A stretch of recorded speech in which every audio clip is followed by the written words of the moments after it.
ناظرین، ایک اہم خبر سامنے آ رہی ہے۔ ایران نے اسرائیل پر جوابی حملہ کر دیا ہے، جس کے نتیجے میں اسرائیل کو بھاری نقصان اٹھانا پڑا ہے۔ ایران کا جوابی حملہ ایرانی میزائلوں نے اسرائیلی دفاعی حصار توڑ ڈالا، تل ابیب دھماکوں سے گونج اٹھا۔ ایران کا جوابی حملہ شروع کئی میزائل داغ دیے، اسرائیل کا ملٹری ہیڈ کوارٹرز نشانہ بننے کی اطلاع۔ ایران نے اسرائیل پر جوابی حملہ کرتے ہوئے 150 سے زائد بیلسٹک میزائل داغے اور آپریشن کو اودہ صادق 3 کا نام دیا۔ ایرانی میزائل حملوں میں 40 سے زائد اسرائیلی شہریوں کے زخمی ہونے کی اطلاعات ہیں، جبکہ حملوں کی ویڈیوز سوشل میڈیا پر وائرل ہو گئی ہیں، جن میں ایرانی میزائل تل ابیب میں گرتے دکھائی دے رہے ہیں۔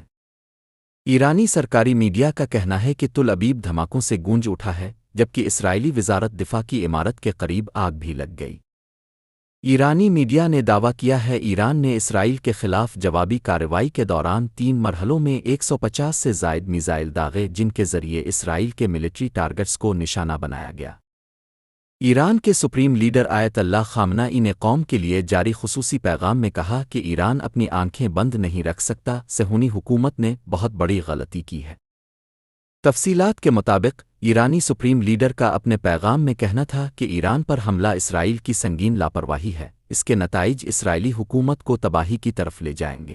ایرانی قوم اپنے شہداء کا خون رائیگاں نہیں جانے دے گی، ایران اپنی فضائی حدود کی خلاف ورزی نظر انداز نہیں کرے گا۔